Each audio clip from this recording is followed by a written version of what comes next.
नाज़रीन, अमरीकी सदर डोनाल्ड ट्रंप के ईरान पर मज़ीद शदीद हमलों के ऐलान ने आलमी मंडियों समेत पाकिस्तान की मईशत में भी ज़लज़ला बरपा कर दिया। आज कराची स्टॉक एक्सचेंज में कारोबार के आगाज़ से ही मायूसी की लहर दौड़ गई है और देखते ही देखते इंडेक्स 4000 से ज़ायद पॉइंट्स गिर चुका है, जिससे अरबों रुपए डूब गए। कल तक जो मार्केट जंग खत्म होने की उम्मीद पर बुलंदियों को छू रही थी, आज ट्रंप के यू टर्न और जंग जारी रखने के फैसले ने इसे बदतरीन मंदी की खाई में धकेल दिया। ये सूरत हाल वाज़े कर रही है कि खित्ते में बढ़ती हुई कशीदगी हमारी मुआशी इस्तेहकाम के लिए कितना बड़ा खतरा बन चुकी है।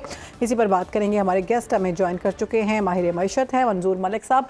मलिक साहब, बहुत शुक्रिया आपके वक्त का। स्टॉक मार्केट में एक ही दिन में 4000 पॉइंट्स की तारीखी कमी, क्या ट्रंप के सियासी बयान का रद्द-ए-अमल है या सरमायाकारों को किसी बड़े मालियाती बहरान का खौफ है?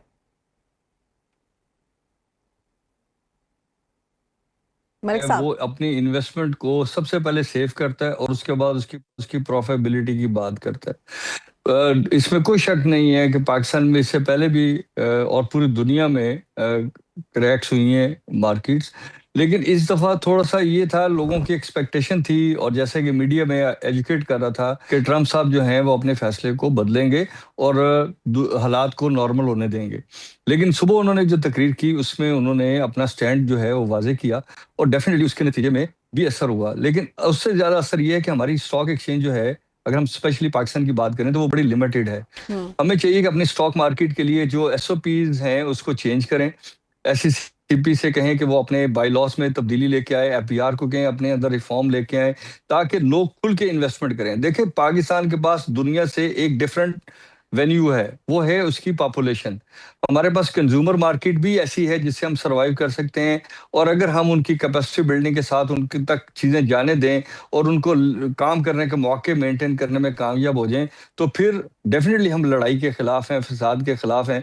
लेकिन हमने सबसे पहले तो अपनी सर्वाइवल को भी इंश्योर करना है ना, कि अगर हम जिंदा रहे और अगर हम इस काबिल रहे कि हम सर्वाइव कर सकते हैं तो हम दुनिया के साथ बात कर सकेंगे। तो मेरा ख्याल है कि स्टॉक एक्सचेंज में जो मंदी है या जो क्राइसिस आया वो दो वजह से ही आया है। एक ट्रम्प साहब की स्टेटमेंट की वजह से और एक क्योंकि हमारी मार्केट का बड़ा शॉर्ट ठीक है। मलिक साहब, आलमी मार्केट की अगर हम फॉल बात है, करें तो बड़े खाम लिमिटेड तेल मार्केट और उसकी था, लेकिन इस दफा जो एक दिन में हुआ वो ये हुआ। जी, आलमी मार्केट की अगर हम बात करें तो खाम तेल जो है $105 से मुतजाविज है। अगर हुकूमत पेट्रोल की कीमत में ₹100 तक इजाफा कर देती है तो जी इसका हमारी मजमूई जीडीपी पर क्या असर पड़ेगा?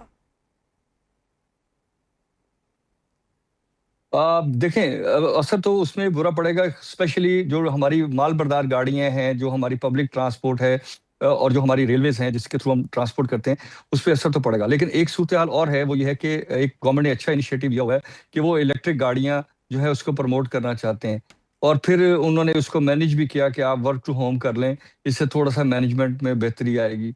लेकिन उसका हल एक ये नहीं है कि स्कूलों को बंद किया जाए। देखिए, हमें एजुकेशन पे बड़ा फोकस करना पड़ेगा कि हमारे बच्चे एट एनी कॉस्ट एजुकेशन हासिल करें और उसका रिजल्ट निकलेगा कि फ्यूचर में हम और बहुत सारी डिस्कवरी करने में कामयाब हो जाएंगे। एक बात। दूसरी बात यह है कि जो ऑयल के अंदर है, देखिए हमें समंदर के रास्ते कितना तेल चाहिए। हमारे पास लैंड लॉक कंट्रीज हैं। अगर आप कजाकिस्तान से ऑनवर्ड अजरबैजान तक चले जाएं हम्म। और उसको बाद रूट करके आप ईरान को हक देते हुए ऑयल की वाटर ट्रेड कर सकते हैं। एक हमारे मुल्क में जो सबसे बड़ा मुसीबत का बायस बनी हुई चीज़ है वो सर्टिफिकेट ऑफ ओरिजिन है, जो हमने किसी एक वजह से रखा था कि जिस इलाके से हम चीज़ लेंगे वो प्रोडक्शन करता होगा और उसको हम देखेंगे। अगर हम आज सर्टिफिकेट ओरिजिन को खत्म कर दें और गवर्नमेंट ऑयल के ऊपर अपना कंट्रोल, प्राइसिंग कंट्रोल खत्म कर दें, तो आप यकीन करें कि बहुत सारे गैस स्टेशन बन जाएंगे जो स्टॉक लेवल को बढ़ा देंगे और बहुत सारी जो प्राइसेस हैं वो मेंटेन हो जाएंगी और हमें हर वक्त प्राइस नहीं बढ़ानी पड़ेगी। ठीक। अनफॉर्चुनेटली जब प्राइस बढ़ती है तो गवर्नमेंट के टैक्सेशन बढ़ती है, जब टैक्सेशन बढ़ती है तो उसके नतीजे में बहुत सारे माफिया जो हैं वो ऑपरेटिव हो जाते हैं और प्राइसेस को शूट कर जाते हैं। ठीक है, बहुत शुक्रिया। माहिर मईशत मंजूर मलिक साहब हमारे साथ मौजूद थे।